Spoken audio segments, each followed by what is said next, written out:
Hola, muy buenos días. Bienvenido a esta nueva edición, esta nueva instancia de conversación que tenemos desde la Facultad de Economía y Negocios de la Universidad del Desarrollo, Diálogos de Economía del Futuro. Hoy es un día especial, simbólico, en el sentido de que mañana se cumple justo un mes desde que Vladimir Putin invadiera Ucrania. Él anunció temprano esa mañana que era una operación militar especial, ¿verdad? Y algo que parecía que iba a ser bastante rápido, que a través de unos pocos días, que se iba a tomar, ¿verdad?, la capital Kiev, que iban a derrocar al presidente Zelensky, no lo logró. Llevamos ya un mes, todos somos testigos de lo que está ocurriendo en el ámbito militar, lo que está ocurriendo en el ámbito de la reacción de los restos de los países del mundo, especialmente en Occidente, de lo que está ocurriendo en la economía mundial, con el precio del petróleo subiendo muchísimo, el precio de los granos subiendo, los commodities en general. Por lo tanto, hay un ambiente bastante complejo, que a Chile, por cierto, que también lo afecta, y por eso nos pareció relevante empezar nuestras sesiones de este año con este tema, efectos geopolíticos y económicos de la invasión de Rusia y Ucrania. Y para eso tenemos dos tremendos panelistas de la casa, ambos. Mauricio Rojas, a quien le doy la bienvenida, y quien está físicamente en Suecia, así que él también está viviendo desde una perspectiva distinta, bastante más cercana, lo que significa esta guerra. Mauricio es doctor en Historia Económica y es académico de la Facultad de Economía y Negocios de la UDD. Y también tenemos a otro gran panelista que es Klaus Schmidhebel. Klaus Schmidhebel es doctor en Economía en MIT, él fue economista jefe de la OSD y es profesor titular también de la Facultad de Economía y Negocios de la UDD. Así que buenos días, Klaus. Buenos días, Mauricio. Muy muchas buenos gracias días por participar hoy día Hola, en hola, esta ¿qué tal? conversación. Y si bien es una conversación, yo les quería pedir a cada uno de ustedes, partiendo por Mauricio, un statement inicial de no más de 8 o 10 minutos para que den su visión general del problema y después entramos al diálogo entre los tres. Así que, Mauricio, adelante, por favor. Muchas gracias, Hernán. Un gusto estar contigo y con Klaus y con quienes nos están viendo. Mira, quiero empezar con algunas notas sobre las sorpresas que ha dado la guerra. Creo que, bueno, tú mismo mencionaste la sorpresa más grande es que ha sido muy difícil para Rusia alcanzar los objetivos que se propuso. Aparentemente lo había visto como una operación rápida de algunos días. Pensaba que el presidente de Ucrania iba a salir arrancando, que, en fin, que Kiev iba a caer y que iba a lograr sus objetivos sin ningún problema. No ha sido así. Ahora esto muestra una cosa que ha sido bastante clara y llamativa, que es la debilidad de Rusia. Tanto en el sentido militar tradicional, la verdad es que uno se esperaba que la capacidad militar rusa fuera muy superior, no lo ha sido. Se habla de que ya tienen más de 10.000 bajas, 7 generales que han muerto y han tenido una tremenda dificultad de avanzar militarmente. Además, ha mostrado la debilidad socioeconómica de Rusia, su subdesarrollo, por decirlo de alguna manera. Las dificultades de abastecimiento de las tropas que han invadido, en fin, todo el aparato que se requiere para sostener la invasión ha funcionado muy, muy mal. El otro elemento sorpresivo, o sorpresivo hasta un cierto punto, pero interesante, es que Putin aparece completamente perdido en el típico laberinto de los dictadores, donde todo su entorno tiende a ratificar una cierta visión de las cosas, tiende a no ver o ocultar las dificultades, porque indudablemente que la decisión de la invasión y cómo se pensó se basó en una cantidad de errores muy, muy manifiestos. Primero, que iba a ser muy fácil y, entre otras cosas, que la población ucraniana en gran parte iba a estar apoyando la invasión, cosa que no ocurre en absoluto. Y estos errores han conducido en gran parte a los horrores que hoy día estamos viendo, porque existe una desesperación en el bando ruso muy evidente que lleva a este bombardeo indiscriminado que están realizando de las ciudades. La cuarta sorpresa, o la quinta, por decir así, es la unidad de Europa.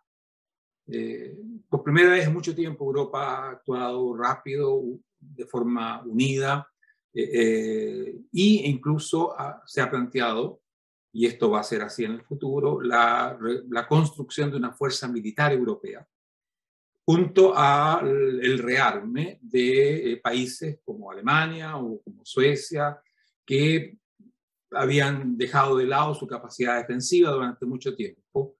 Hoy día todos esos países están rápidamente en marcha para rearmarse, y esto va a derivar sin duda en a Fuerzas Armadas Europeas, que era una de las grandes deficiencias de la Unión Europea, o sea, era dependiente del paraguas de la OTAN. Van a crear una fuerza autónoma. El último elemento acá es el regreso de la OTAN y del liderazgo estadounidense. Después de haber salido muy, muy mal, muy vapuleados de Afganistán, con una derrota evidente, rápidamente Estados Unidos ha recobrado su liderazgo, y la OTAN como alianza militar está viviendo una situación que muy poco podían imaginarse hace no mucho. Ahora, haciendo un juicio de qué está la guerra esta, yo querría decirle que esta es una guerra que Rusia o Putin o ambos no pueden ganar ni pueden perder. Esta es una situación bastante compleja. No pueden ganar porque les falta el músculo militar, económico, no tienen simplemente capacidad militar hoy día de ganar esta guerra, a excepción que recurrieran al uso de armas nucleares o cosas así, cosas que ya derivarían en un conflicto muy distinto. Y además le faltan los aliados para hacerlo. China, que es el país clave en este sentido, le ha dado un cierto apoyo a Rusia, pero en ningún caso el apoyo que un aliado con voluntad de interferir en un conflicto así debería darle para reforzar y de alguna manera suplir los defectos que Rusia ha mostrado. Ahora, tampoco lo puede perder. No lo puede perder militarmente. No hay ninguna fuerza militar en Ucrania que pudiera derrotar a los rusos. Pueden contenerlos, pueden infligir derrotas parciales, pero militarmente no van a ser derrotados, digamos. Tampoco la OTAN va a intervenir como para que se produzca una derrota militar de los rusos. Además tenemos el factor Alemania, que es muy dependiente del gas ruso, que va a tratar de evitar que se produzca un escenario bélico y de derrota de Rusia, porque eso implicaría que se corta el suministro de gas, y eso es hoy día un problema muy serio, no solo para Alemania, pero para Alemania fundamentalmente. No puede perder tampoco porque está la sobrevivencia de Putin en juego. ¿Sí? Si se pierde la guerra, Putin no tiene futuro político. Pero en el fondo más importante, China no puede dejar que Rusia pierda. No puede darle el soporte, digamos, directo para que gane, pero tampoco puede permitir de que Rusia pierda. Porque Rusia, mal que mal, constituye un aliado potencial futuro de tremenda importancia, fuera de ser una reserva enorme de recursos naturales, materias primas, combustibles, etcétera, que China no puede perder de ninguna manera, ni aceptar tampoco que Rusia saliera derrotada en forma vergonzosa. Por lo tanto, aquí hay una situación de empate estratégico, no se puede ganar, no se puede perder. Es la situación que va a llevar probablemente tarde o temprano a un compromiso, a una tregua, a una salida provisional. No va a solucionar los conflictos de fondo, todo va a seguir allí y van a seguir una serie de incidentes con violencia también, probablemente guerras parciales como las que han habido antes de la invasión, pero esto no se va a resolver, pero tampoco creo que se va a prolongar infinitamente en el tiempo, es un desgaste muy grande, por lo tanto yo aviso un cierto compromiso. Finalmente, si uno mira más a largo plazo, yo lo que veo acá es que nos estamos orientando hacia lo que yo definiría como un nuevo orden mundial. Este orden mundial tiene, a mi juicio, dos facetas. En términos económicos, se va a basar en un sistema económico, sistema capitalista de mercado. Creo que sobre eso hay pocas dudas. Para China esa cuestión se resolvió hace mucho tiempo ya. Ellos han hablado ya por 20 o 30 años de un sistema global económico, la economía de mercado, y dos sistemas políticos, sociales, el suyo y el de las democracias, digamos. Ahora, este sistema económico, que yo creo que va a ser fundamentalmente unitario, va a tener política y militarmente dos polos. Por lo tanto, va a ser un mundo bipolar basado en dos grandes alianzas. Una es la alianza que yo llamaría de las democracias, liderada por Estados Unidos, pero con un rol mucho más activo y potente de Europa. Y por el otro lado, la alianza de los autoritarismos, que no tienen más contenido ideológico que ser regímenes autoritarios, donde China va a ser sin duda la potencia que va a liderar esa alianza. Rusia va a ser un país de segundo rango, pero muy importante en esa alianza. Y, lógicamente, que en torno a ello se va a agrupar esta gran cantidad de países en Asia, en África y recientemente en América Latina, que son más y más dependientes de la economía china.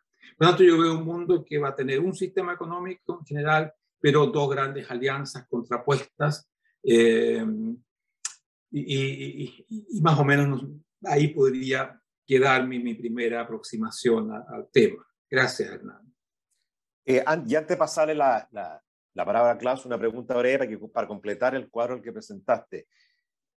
El pueblo ruso lo está pasando mal también, ¿verdad? El rublo se ha depreciado 40%, el Producto Interno Bruto va a caer fuerte este año, y por lo tanto evidentemente que eso no se muestra en la noticia al pueblo ruso. Yo creo que no le gusta mucho esto, o sea, lo va a pasar mal, independientemente del mensaje de carácter político que se entregue, van a empezar a sufrir.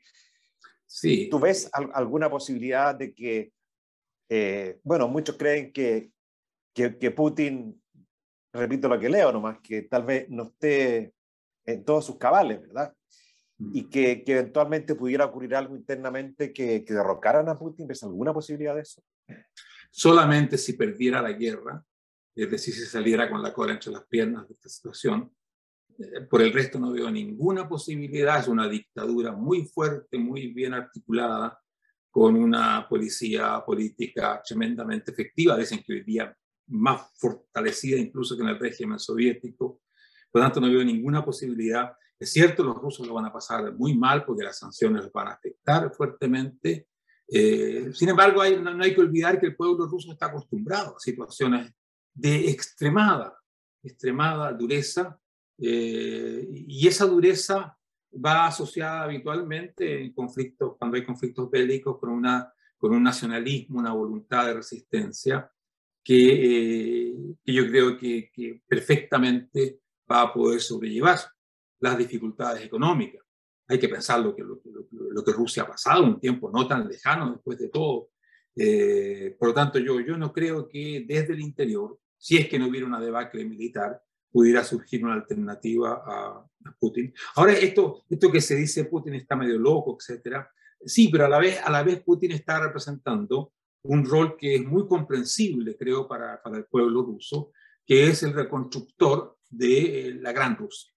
La Rusia soviética, que no era más que una continuación de la Rusia zarista, el país más grande del mundo, digamos, con una autopercepción de gran poder, que para Putin y para los rusos, yo diría más en general, fue tremendamente difícil aceptar que Rusia fuese tratada como una especie de país inexistente.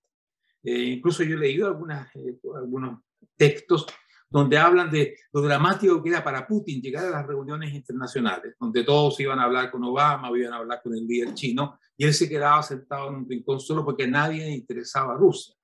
Creo que eso es personalmente bastante complejo para Putin, sin duda, pero también es complejo para Rusia como nación y como identidad nacional. Creo que allí hay un elemento que tal vez se descuidó en el momento dado. Rusia fue tratada muy así, como este segundón que no importa nada. Y creo que ese es un sentimiento que tiene un costo en el largo plazo. Klaus, ¿cuál es tu visión inicial del conflicto? Muy bien, Hernán, muchas gracias por la invitación.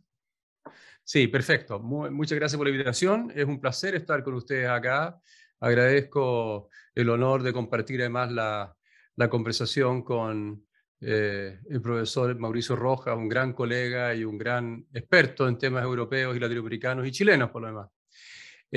Déjenme partir algo expandiendo en el análisis político, un minuto, para luego concentrarme en las implicancias económicas, las consecuencias económicas, la sanción económica en primer lugar y luego las consecuencias de la guerra y de las sanciones para los países involucrados, para el mundo y finalmente aterrizando en Chile. ¿Qué implicancias tiene para Chile?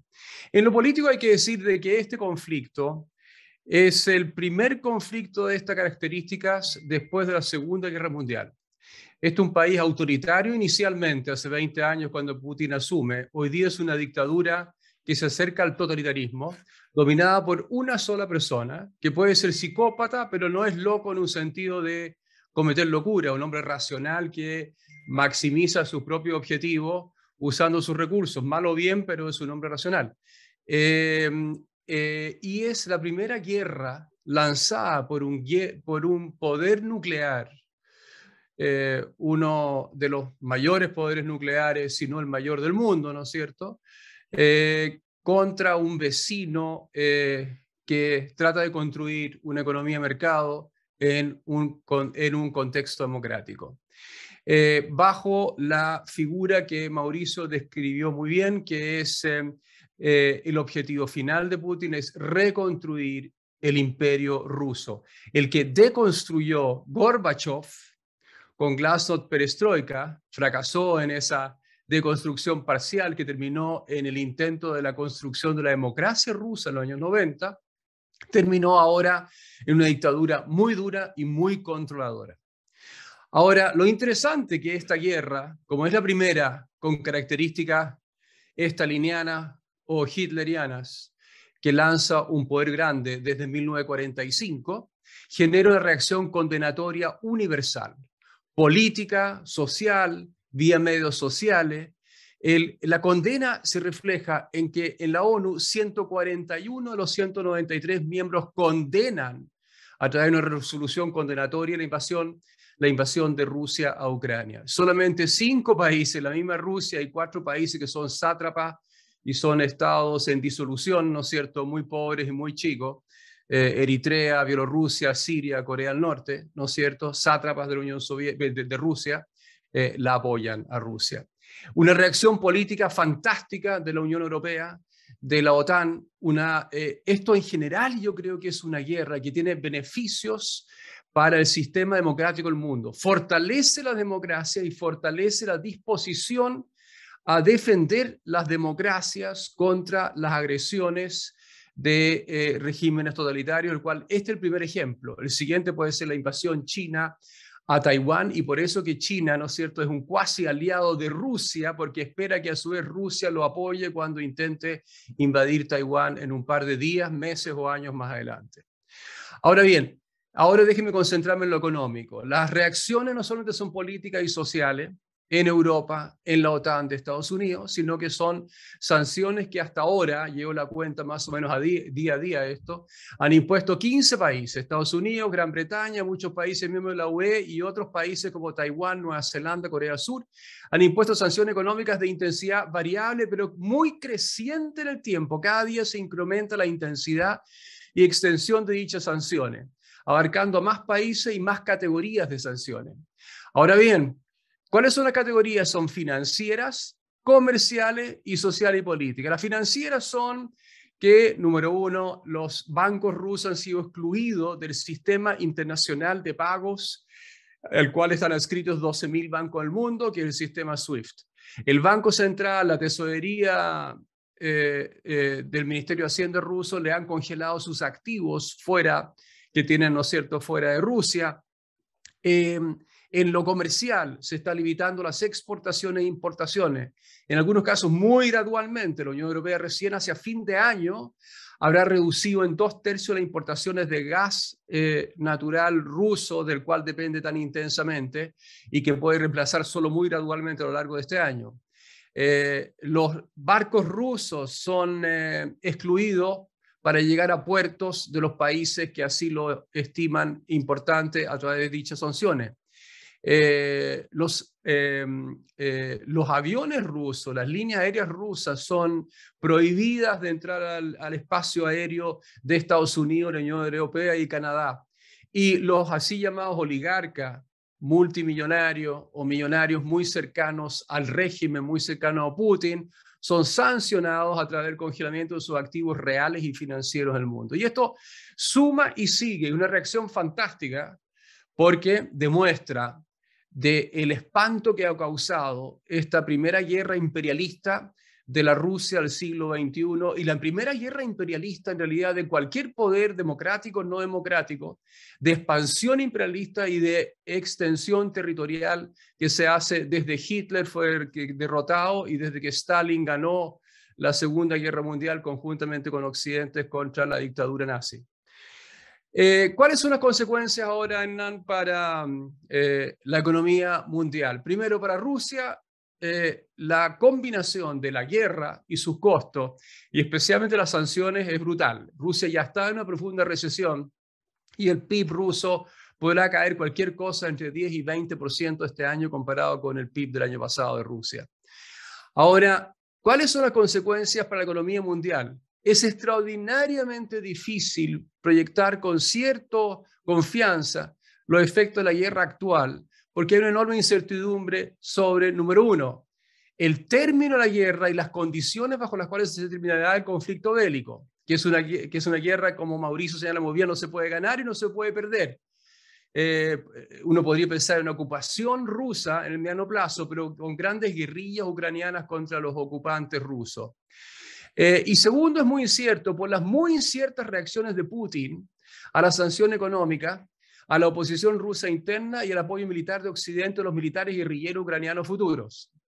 Y estas reacciones se extienden desde la retirada de Rusia de Ucrania en un extremo hasta el uso de armas atómicas, como ha amenazado muy irresponsablemente Sergei Lavrov, el ministro de Relaciones Exteriores, biológicas, químicas ya usa Rusia en Siria hoy en día, y ciberataque, que ya usa Rusia hoy día, contra todo tipo de empresas, instituciones y bancos internacionales, y especialmente los países que imponen las sanciones.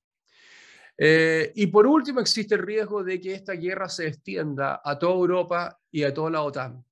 Por supuesto, estos últimos escenarios son de efectos tan gigantescos como incuantificables, así que yo no me quedo con ese escenario tan extremadamente adverso, sino con un escenario en el cual Rusia ocupa Ucrania, guerrillas siguen, y esto tiene consecuencias a través de sanciones ilimitadas que se mantienen en el tiempo, incluso se extienden respecto a las actuales, a Rusia. El impacto sobre la economía mundial ocurre a través de 4 canales. Primero, el efecto directo sobre el PIB mundial de la destrucción casi completa de la economía ucraniana y además una recesión profunda en Rusia. El efecto combinado directo porque Rusia refleja el 3,1% del PIB mundial el año pasado y Ucrania es solamente 0,4%. El efecto directo de esto es una caída del PIB mundial de 0,7% aproximadamente por esta implosión económica de Ucrania y Rusia. Segundo, Rusia, como ya se mencionó previamente, lo dijo Hernán, es un enorme oferente, productor de gas y de petróleo en la economía mundial. Representa 11% de la producción mundial de petróleo, 15% de la producción mundial de gas natural. Más aún en el caso de la Unión Europea importa 27% de todas sus importaciones de petróleo desde Rusia y el 41% de todas sus importaciones de gas, tremendamente dependiente. Pero no es solamente los combustibles, no. Si ustedes se fijan cuánto produce Ucrania y Rusia sumadas o combinadas, representan entre 10 y 20% de la oferta mundial de algunos commodities agrícolas básicos, como por ejemplo el trigo, el maíz y el aceite maravilla. Y por tanto los precios de todos estos commodities y de muchos más han aumentado explosivamente desde el 23 de febrero, hace 4 semanas atrás, cuando empezó la guerra. Y por tanto se estima, la OECD estimó hace 2 semanas atrás, que el impacto a través de fundamentalmente mayores precios de combustible fósiles y a través del impacto de los bienes agrícolas, va a implicar un aumento de la inflación mundial en 2,5%. Por ejemplo, si la economía mundial se proyectaba que este año iba a estar en torno a 4%, la va a aumentar a 6,5%, promedio mundial, países desarrollados y en desarrollo.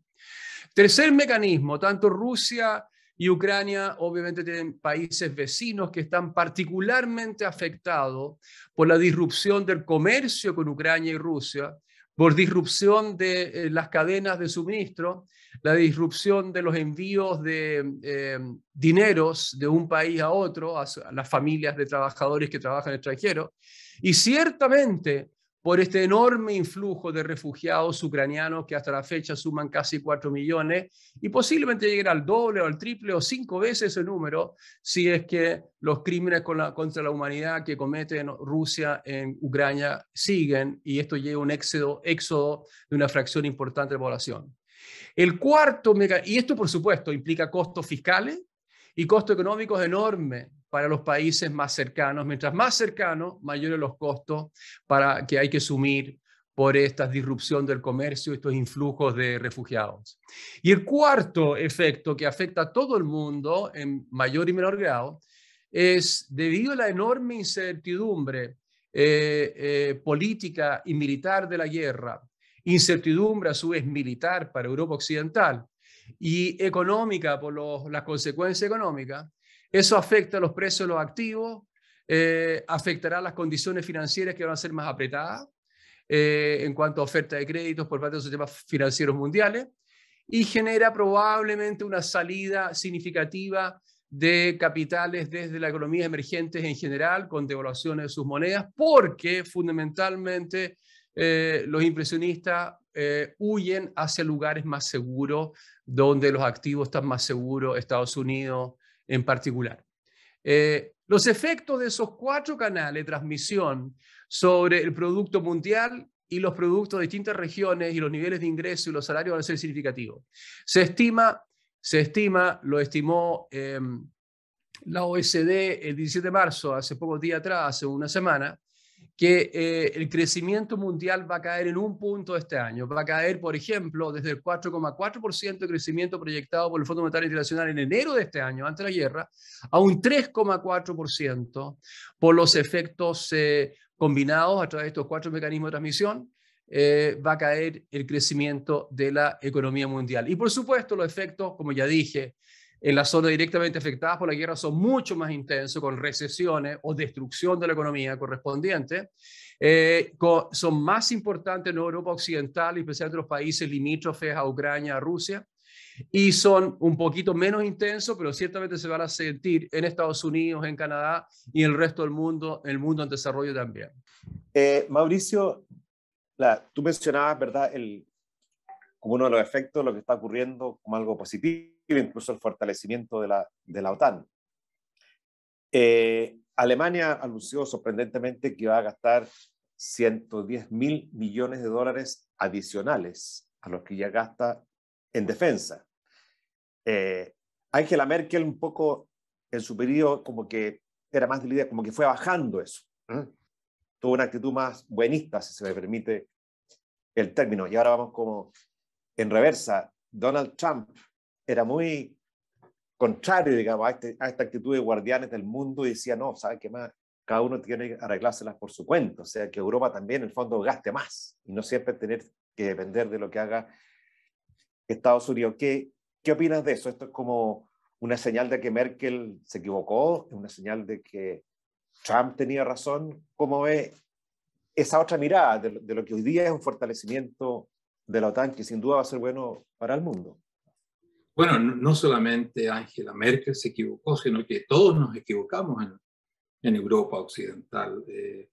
Hubo un largo periodo donde se vio a la Unión Soviética, perdón, a Rusia, como un no actor, como un no peligro, una especie de familia empobrecida que, bueno, que no tiene ninguna capacidad de intervención real. Fue sin duda un gran error. Pero es parte más allá de la parte militar o económica, de una mentalidad europea que se fue consolidando en el sentimiento de que la paz ya estaba ganada, que no habían más amenazas militares graves en Europa. Algunos conflictos regionales quedaban, qué sé yo, en la zona balcánica, etcétera, pero un sentimiento de que Europa había ya atravesado este río terrible de las guerras. Para ponerte ejemplos, hasta los años 80 que en Suecia había normas de construcción que obligaban a tener refugios nucleares en los sótanos de los edificios. Se terminó con eso, se terminó también con la acumulación de comestibles, etcétera, para situaciones de guerra. Hoy día estamos revisando todo eso. O sea, si hay un cambio grande, más allá de lo militar económico, es el cambio de la mentalidad. La guerra está nuevamente presente. Mira, hace 2 días la asociación del edificio donde yo vivo me manda una carta diciendo que tenemos que empezar a revisar el sótano contra los ataques nucleares, que tenemos que empezar a despejarlo, etc. Estas son cosas realmente traumáticas, tremendas, pero que van a llevar van a tener consecuencias en todos los aspectos de la vida europea, entre otras cosas con la voluntad de armarse. Suecia también dijo, vamos a elevar el gasto militar al 2% del PIB, que es la norma, digamos, que se ha puesto dentro de los estados de Europa Occidental. Así que por todas partes hay una... Y la necesidad también de desrusificar la economía. Que esta dependencia del gas, del petróleo, de otros productos rusos, se ha hecho muy, muy patente. Y ahí, por supuesto, que Alemania tuvo una culpa tremenda, porque es el país que más dependiente se hizo de este abastecimiento ruso. Esto, por supuesto, que es muy buena noticia para los países del norte de África, para España también, que recibe mucho del gas del norte de África, para Noruega, en fin, para otras partes, pero implica un cambio muy, muy importante. Y si no se hace ordenadamente, y esto es lo que Alemania teme, con unas consecuencias de precios y de caos económico muy, muy fuertes. Así que Rusia tiene todavía esa arma económica. O sea, nosotros podemos sancionar a Rusia, pero si Rusia decidiera, asumiendo todo el coste que ello tiene para su pueblo, cortar el suministro de gas y petróleo, sabe que causaría un daño enorme, una situación caótica en las economías centroeuropeas y del norte de Europa. Mauricio, como los recursos son escasos, aumentar 2 puntos del PIB, el gasto en defensa, en Alemania, en Suecia, en todos los países, tiene como contrapartida menores gastos en otras materias que en los países nórdicos, especialmente, donde el estado de bienestar es potente, Alemania también, se va a resentir. O la otra opción es que lo hagan simplemente con deuda, pero esto no es gratis, digamos. Entonces, ¿cómo lo tomaría la población? Este giro que los gobernantes lo están haciendo porque ven que es una necesidad inevitable, pero hay conciencia a nivel de la población de este cambio de mentalidad. También implica, si aquí los recursos, insisto, son escasos, no alcanza para todo, entonces hay que optar. ¿La gente está dispuesta a eso? Sí. En Suecia ya se habla de que se va a subir el impuesto, se va a crear un impuesto especial para esta situación. O sea, no se habla de sacrificar otras partes de la economía pública, sino que simplemente afectar el bolsillo de los consumidores. Pero hoy día hay una conciencia muy grande respecto de que está en peligro la sobrevivencia política, incluso más que política, de los países que están relativamente cerca de Rusia. Y lamentablemente Suecia es un país muy cercano, compartimos el mismo mar, digamos, el Báltico, tenemos frente a nosotros un enclave que es el enclave de Kaliningrado, en fin, o sea, y mira, y la gente lo ha manifestado esto ya desde esto de revisar los refugios nucleares, a comenzar a comprar y guardar cosas, agua, comestibles, incluso los anafes primos, qué sé yo, se terminaron, se lo compró toda la gente. Alguien me comentó, y lo encontré increíble, pero muy interesante, que se había comprado un aparato para limpiar el agua de los lagos, para potabilizarla, pensando de que podíamos estar en una situación donde incluso el suministro de agua podía interrumpirse. Así que hoy día, en poco tiempo, hemos pasado de una mentalidad de paz eterna a una mentalidad de que la guerra es una alternativa terrible y real para Europa, no menos para la Europa que no está tan lejos de Rusia. Klaus, volvamos a lo económico y especialmente a Chile. Bueno, si el PIB mundial cae, obviamente, ¿verdad?, cae la demanda por materias primas. Chile exporta cobre, eso y muchos otros productos que también podrían verse afectados, desde luego. El precio del cobre ha estado alto hace bastante tiempo, no sabemos cuánto podría mantenerse como consecuencia de este conflicto, pero al final del día, más allá del precio del cobre, Chile importa aproximadamente 10.000 millones de dólares en combustibles, por lo tanto, el precio del petróleo lo afecta en términos netos, en términos de intercambio, mucho, de forma negativa, eso está claro.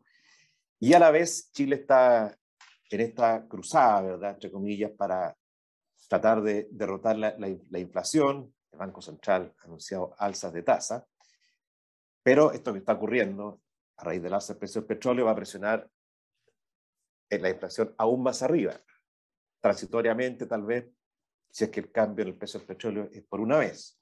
No sabemos si va a bajar después. Desde ese punto de vista, ¿cómo ves tú el impacto en la economía chilena? Y aprovecho de preguntarte también si tú crees que la política ya anunciada por el Banco Central de alza de tasas debiera haberse atenuada en algún sentido, como he escuchado a algunos analistas en esa dirección, para no enfriar más la economía, o sea, pero no frenarla tanto, si bien Chile necesita un ajuste, o debería acentuarla para de una vez por todas cortarle la cabeza a este monstruo que está creciendo, que es la inflación. ¿Cuál es tu visión sobre eso, en definitiva, sobre el impacto en Chile y cómo debería reaccionar nuestro país ante estos nuevos eventos? Muy parecida a la tuya, Hernán. Antes has anticipado varios de mis temas. Las consecuencias económicas para Chile. No hay ninguna estimación cuantitativa hasta la fecha, ni por el Banco Central, que lo saca esto bien rápido, pero yo creo que hasta el próximo IPOM no habrá. El próximo IPOM podemos esperar al menos un box detallado con las consecuencias económicas para Chile en cuanto a desviaciones respecto al escenario que existiría en ausencia de esta guerra. Y por tanto, son más bien estimaciones cualitativas basadas en inferencias que nosotros hacemos de otras crisis económicas y políticas previas que han afectado al mundo. 3 de los 4 canales de transmisión hacia la actividad y los precios mundiales, recordemos, caída del crecimiento mundial en 1 punto, aumento de la inflación mundial en 2,5 puntos, son las proyecciones más recientes de la OECD para el mundo. Algo muy parecido para Chile, más inflación y menos actividad y empleo en comparación con lo que hubiese sido Chile en ausencia de esta guerra. 3 de los 4 canales son los mismos: precio de energía y alimento al alza, implicando mayor inflación en Chile, con menores salarios reales e ingresos reales. El segundo canal, que es más fuerte en países en desarrollo que en países desarrollados, es el canal de la incertidumbre. La incertidumbre de shocks, en este caso político y económico mundial, deprime los precios de activos de renta variable, acciones, y de bonos de riesgo medio alto, incluidos los bonos soberanos y corporativos chilenos. Y el tercer canal es que la menor actividad mundial, y tú lo anticipaste ya, Hernán, lo agradezco, implica menor demanda por las exportaciones chilenas y luego menor actividad económica en Chile. A esos efectos que observamos en todos los países desarrollados se agregan 2 efectos más idiosincráticos a Chile y a otros países en desarrollo. En el caso de Chile, hemos observado un aumento del precio del cobre hasta ahora, no una caída, por varios motivos. Número 1, los commodities, igual que los activos, reflejan ahora una prima por riesgo de suministro. El cobre también es producido a una fracción pequeña en la oferta mundial, pero también por Rusia, que se acabaría esa oferta mundial de cobre. Genera un cierto alza sobre el precio, pero especialmente por un efecto de incertidumbre. Todos los metales han subido después del inicio de la guerra. Pero posiblemente este efecto favorable para Chile, que es bueno para las arcas fiscales, bueno para la minería en Chile, no sea duradero. A medida que la actividad mundial se haga más débil, en 1 punto porcentual, que es mucho, la 4ª parte del crecimiento anticipado antes de la guerra para este año se va a derrumbar, ¿no es cierto? A medida que la actividad mundial se haga más débil, disminuirá el precio del cobre y de otras materias primas no directamente exportadas por Rusia también disminuirán. Y por otra parte, los mayores precios de importaciones de energía, petróleo, gas y de alimentos de Chile, trigo, por ejemplo, reducen nuestros términos de intercambio, generando pérdidas adicionales de ingresos reales y, por tanto, menor actividad económica, menor empleo en Chile. Ahora bien, la combinación de mayor inflación, mayor incertidumbre y deterioro en los términos de intercambio, esos tres factores empujarán, tampoco se ha visto hasta ahora, pero empujarán a medida que se desarrolle el conflicto y las consecuencias económicas mundiales, a una devaluación del peso que intensificará los efectos inflacionarios del conflicto. Los efectos a través de los mayores precios de nuestras importaciones en dólares, ¿no es cierto?, multiplicado por un tipo de cambio más devaluado, implican más inflación. Ahora bien, ¿cómo reaccionarán las autoridades económicas? También lo mencionaste tú, y yo concuerdo. Probablemente, y en un contexto coyuntural muy malo como el actual para que esto suceda. ¿Por qué es muy malo? Porque el crecimiento proyectado en cuanto a IMASEC desestacionalizado, PIB desestacionalizado, de ahora por los siguientes 24 meses ya era un crecimiento igual a cero en Chile. Dada la coyuntura política, las incertidumbres políticas, dada la salida de la hiper insostenible expansión del gasto fiscal del año pasado, ¿no es cierto?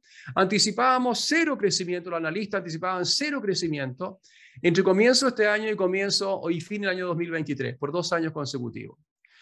Ahora, en ese contexto muy malo, que además implicaba la necesidad, por la altísima inflación que estamos viviendo, temporario, pero más o menos persistente, implicaba una proyección de la política monetaria hacia una senda mucho más restrictiva, con alza de tasa de la TPM hasta 7, 8, 9%, proyectan alguna lista, en la medida en que la inflación se mantenga en 7, 8, 9, 10%, incluso proyectan alguna analista para este año. Al mismo tiempo, el ajuste fiscal es enorme, 22% menor gasto fiscal de este año de acuerdo a la ley de presupuesto, un enorme ajuste fiscal. Ahora, ¿qué se hace? El margen da la guerra que implica más inflación y menor actividad, un clásico shock de oferta. Bueno, en la medida en que la inflación estuviese baja y anclada en 3%, ante un shock de oferta, típicamente el Banco Central no reacciona, no hace nada, mantiene su política monetaria. Pero en este caso, por supuesto, con inflación muy alta, la pregunta es, ¿va a continuar con la senda alcista de la TPM o lo va a morigerar? ¿Va a reducir el ritmo y quizás no alcance el nivel que proyectaba internamente o los analistas proyectan externamente y públicamente que podría llegar la TPM de acá a fin de año? Es difícil decir. Todo depende cuál va a ser la combinación de inflación y actividad que vamos a ir viendo ahora y cuáles son las consecuencias mundiales y luego chilenas de esta guerra. Pero está una disyuntiva muy fuerte el Banco Central, muy fuerte, presionado por la altísima inflación actual y todavía proyectada por los siguientes meses y años. Tiene que subir las tasas, pero quizás lo haga a un ritmo menos veloz, a un ritmo más morigerado en los siguientes meses.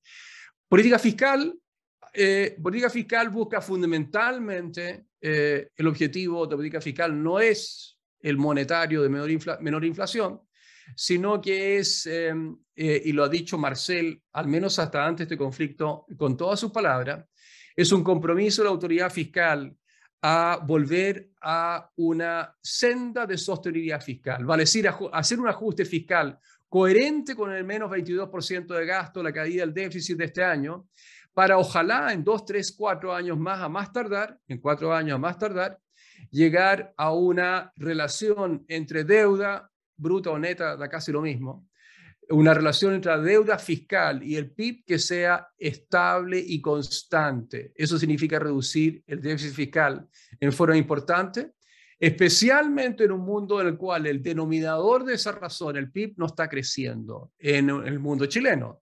En Chile, dadas las proyecciones, ¿no es cierto?, de cero crecimiento en el margen entre ahora y 2 años más, ¿no es cierto?, tenemos que evitar que el numerador siga explotando, que es la deuda pública, y eso significa mucho menos déficit, eso significa morigerar el gasto.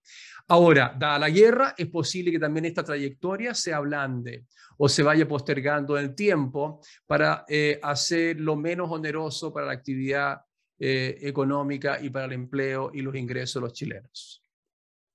Klaus, y una pregunta más respecto a este tema. El ministro Marcel ha anunciado que van a fortalecer el MEPCO, este mecanismo de estabilización de precios de los combustibles, porque ya se está terminando. Pero todos sabemos que con precios altos del petróleo, al final son subsidios que no son revertidos finalmente. También existe el Fondo de Estabilización del Petróleo, que él mismo anunció también que podría suplementarlo para efectivamente permitir que los precios no suban. Pero, ¿cómo ves eso tú? Porque si el precio del petróleo sigue alto, en algún minuto va a haber que sincerar los precios internos y la población obviamente reclama en ese sentido. Tú, bueno, tú presidiste el Consejo Asesor Fiscal que se llamaba antes, ¿verdad? Así es. El Consejo Fiscal Autónomo. ¿Cuál es tu visión del uso de estos mecanismos tipo MEPCO, tipo FEP para evitar? Inicialmente es un amortiguador para evitar fluctuaciones, pero cuando hay una tendencia al alza, alguna vez tienes que sincerarla. ¿Cómo ves ese tema tú? ¿Cómo crees que se pueda manejar? Tú lo has dicho mejor de lo que yo pudiera decirlo. Estos mecanismos pueden ser útiles para debilitar el brutal shock a los bolsillos de los chilenos, ¿no es cierto?, de alza de los precios de los combustibles, desde la parafina usada en la casa hasta la benzina y el diésel en los camiones y el transporte público en los buses. Entonces, una forma de hacerlo es, claro, darle más recursos al MEPCO, quizás fortalecer el FEP, pero eso tiene que ser temporario.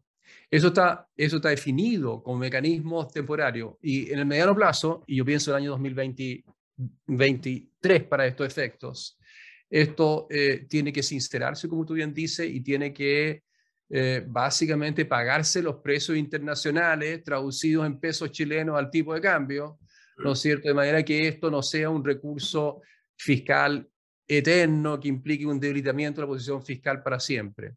Tenemos que sincerar esto. Además, por razones ambientales. Es decir, paguemos al fin al menos parte de los costos que corresponde pagar por la brutal externalidad negativa local y mundial por la emisión de gases locales y gases de efecto invernadero mundial, ¿no es cierto?, que tiene la quema de todos estos combustibles. Gracias. Mauricio, volviendo a temas más geopolíticos, tú hablabas de, bueno, Rusia y China como un nuevo eje.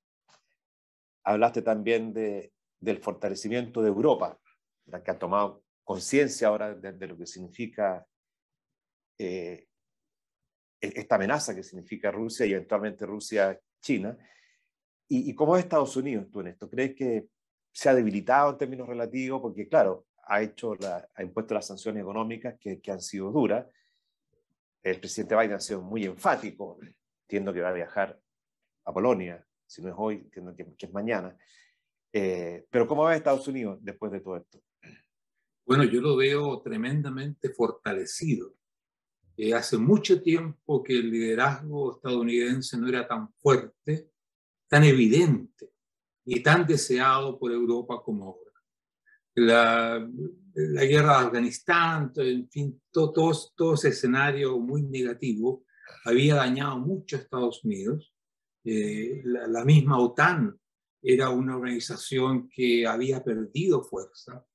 Es cierto que había ganado nuevos miembros en Europa del Este, pero en los viejos países europeos que eran su centro se había debilitado mucho.